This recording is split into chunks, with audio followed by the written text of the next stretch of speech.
अस्सलाम वालेकुम, कैसे हैं आप सब लोग। Welcome back to my channel, welcome back to another vlog. तो आज का व्लॉग कर रही हूँ शाम के टाइम से स्टार्ट। और अभी हम लोग हो गए थे रेडी और बच्चियों को भी मैंने रेडी कर दिया था। और आज हम जा रहे हैं एक बहुत ज़रूरी काम के लिए। और वो ज़रूरी काम ये है कि आज हमने मिन्हा के जो है ना वो कान छिदवाने हैं। अच्छा, जब इरा भी 3 साल की हुई थी ना तो मैंने इरा के कान भी ना छिदवा दिए थे। और इसी तरह ना जैसे ही मिन्हा 3 साल की हुई है ना तो मैंने कहा हसीब इसके भी कान छिदवा देते हैं। और वैसे भी अब गर्मियाँ चल रही हैं ना तो गर्मियों में जल्दी छूट भी जाते हैं। जबकि हसीब मुझे कह रहे थे कि नहीं, मिन्हा अभी बहुत छोटी है, अभी ना करो। मैंने कहा नहीं, इरा भी 3 साल की हो गई थी तो करवा दिए थे। तो अब हुआ ये कि जब जाओ ना तो ज़ाहिर बात है बच्चे रोते हैं, उनको डर लगता है। तो अंकल ने हमने उसी शॉप से करवाए हैं जहाँ से हमने इरा के करवाए थे। तो वही अंकल कहते हैं कि आप ऐसा करें, एक कान मैंने कर दिया, आप ऐसा करें आप कल आ जाइएगा। इरा की दवा भी ना उन्होंने यही कहा था, क्योंकि ज़ाहिर बात है बच्चे रोते काफ़ी ज़्यादा हैं। तो मैंने कहा नहीं नहीं, आप अभी जो है ना वो कर दें। उसके बाद जी हम लोग आ गए थे चेज़ वैल्यू इसलिए आए थे कि एक तो मैंने कहा था चलो बच्चियों को टॉयज़ ले देंगे, वो मिन्हा इतना ज़्यादा रो रही थी। और दूसरा ये कि हसीब ने ना अपने कुछ कपड़े भी लेने थे, तो मैंने कहा चले हम वो भी ले लेंगे। तो बस जी अब देखिए, अब मिन्हा जो है वो सारा अपना दुख दर्द भूल चुकी है। और इन्होंने अपनी मर्ज़ी के जो है ना टॉयज़ उठा लिए थे। तो उसके बाद यहाँ जब हम लोग आए ना तो हसीब अपनी शॉपिंग कर रहे थे और मैं भी हसीब के लिए ना साथ साथ चीज़ें वगैरह जो है ना देखती रहती होती हूँ। अच्छा, होता ये है जब भी हम कहीं शॉपिंग करने जाते हैं ना, आपने देखा ही है, मैं बच्चियों को हमेशा अपने साथ लेके जाती होती हूँ। तो जब अगर हसीब शॉपिंग कर रहे हैं ना तो मैं हसीब को मशवरे देती रहूँगी, हसीब भी मुझसे पूछते रहेंगे, लेकिन मैं बच्चियों को देखूँगी और हसीब अपनी सुकून से शॉपिंग कर लेते हैं।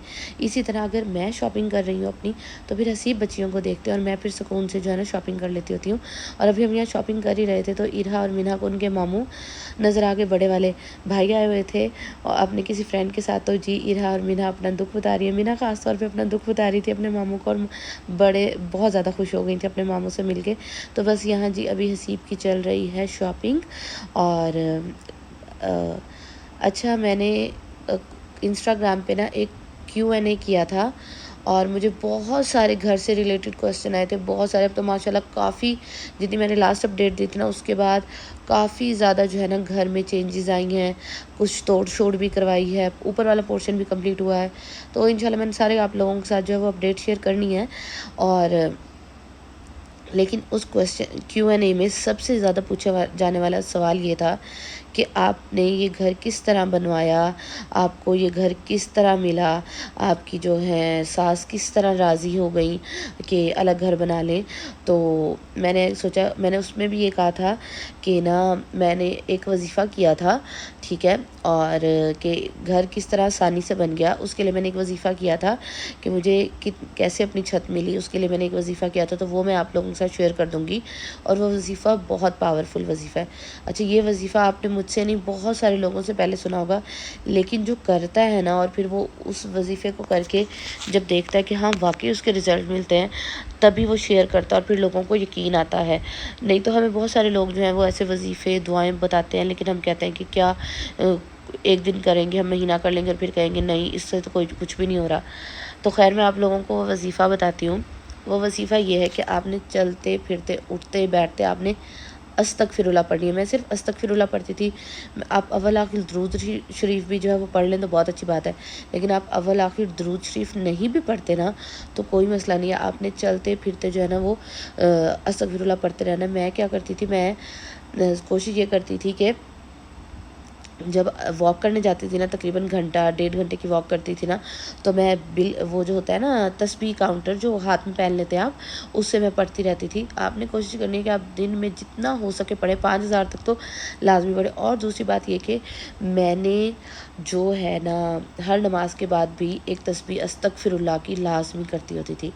और सबसे बड़ी बात मैं आप लोगों को ये बताती हूँ कि इस वजीफ़े को शुरू करने से पहले ना हर रमज़ान में मैं आप लोगों को बताती हूँ, जब जब रमज़ान आया है ना मेरी शादी के बाद, तो शादी से पहले रमज़ान 2 रमज़ान में इत्तिकाफ़ में बैठी थी। उसमें भी ज़ाहिर बात है निकाह हुआ था, तो मैंने हमेशा अल्हम्दुलिल्लाह अपने अच्छे नसीब की दुआएं की हैं और रिज़्क़ की दुआ की है और हर चीज़ अच्छी रहे हमेशा, इंसान यही दुआएं करता है ना। तो शादी के बाद जब से रमज़ान आना स्टार्ट हुआ तो मैंने हमेशा ना जब रोज़ा खुलने से 10 मिनट पहले आप बैठते हो ना, तो मैंने हमेशा उसमें जो है ना यही दुआ की है कि अल्लाह ताला जी मुझे इस चीज़ की ज़रूरत है, तो अल्लाह ताला जी अगले रमज़ान आने तक ना मुझे आप ये चीज़ दे देना। और मैंने हमेशा ये इस यकीन से ये दुआ की है कि जो चीज़ मैं मांग रही हूँ ना, इंशाल्लाह वो अगले रमज़ान आने तक ना वो मेरे पास होगी। और अल्हम्दुलिल्लाह अल्हम्दुलिल्लाह, क्योंकि अल्लाह ताला खुद कहते हैं कि रोज़ा खुलने से पहले आप रोज़े की हालत में मुझसे जो मांगते हो ना, मैं आपको देता हूँ। तो यही बात है, आप उस लम्हे को ना ज़ाया मत किया करें। और मैंने तो अल्लाह ताला से यकीन से मांगे। जब आप अल्लाह ताला से यकीन से मांगते हैं ना, तभी अल्लाह ताला खुश होकर देते हैं।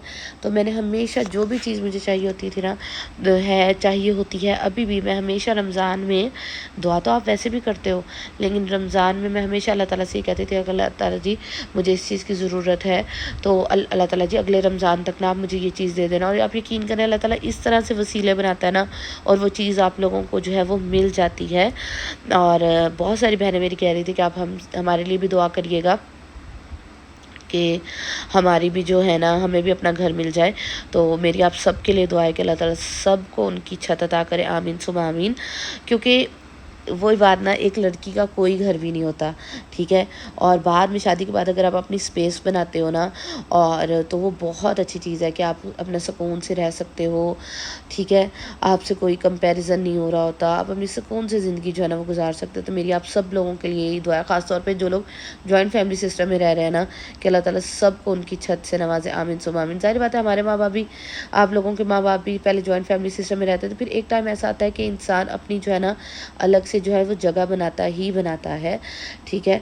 तो मैंने कहा आप लोगों से लाजमी शेयर कर लो, आप लोगों ने अस्तगफिरुल्लाह को नहीं छोड़ना। फिर देखिएगा आपकी ज़िंदगी में अल्लाह ताला कैसे बरकत लाते हैं।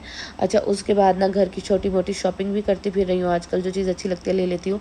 अब हुआ ये कि आंटी गई थी, जो स्टील के बर्तन वाली शॉप होती है ना वहाँ, तो घर के लिए उन्होंने कुछ लेना था। तो मुझे कहती है आसमा ऐसा करो तुम भी ना ले लो। मैंने कहा नहीं आंटी नहीं ज़रूरत। कहती नहीं नहीं, घर माशाल्लाह बड़ा बन रहा है और बच्चे हैं, बच्चों को शीशे की कटोरियाँ तो नहीं पकड़ाई जाती ना, तो ऐसा करो तुम भी ना छोटी मोटी चीज़ें ले लो। मैंने कहा चलो फिर भी ना मैं ले लेती हूँ। फिर मुझे जो चीज़ें अच्छी लगी, चम्मच वगैरह ये मैंने ले लिया। हालांकि मेरे जहेज़ के बर्तनों में भी है, क्योंकि आपके सामने मैंने अपनी जहेज़ जो है वो ओपन नहीं किया। मेरा क्या, किसी भी भाभी का अभी तक ओपन नहीं हुआ। तो मैंने भी बस छोटी मोटी चीज़ें जो थी वो ले ली। तो यही था मेरा आज का व्लॉग। और प्लीज़ मेरे लिए लाजमी दुआ करिएगा कि अल्लाह ताला मुझे, हसीब को, हमारी बेटियों को उस घर में सेहत, मेरे नए घर में सेहत के साथ, लंबी ज़िंदगी के साथ, खुशियों के साथ रहना नसीब करें, आमीन सुम आमीन।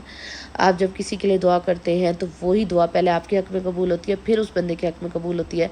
तो आप लोग लाजमी मेरे लिए दुआ करिएगा। अपना बहुत सारा ख्याल रखिएगा। मिलूँगी मैं आपसे कल वाले व्लॉग में। अपना बहुत सारा ख्याल रखिएगा। अल्लाह हाफिज़।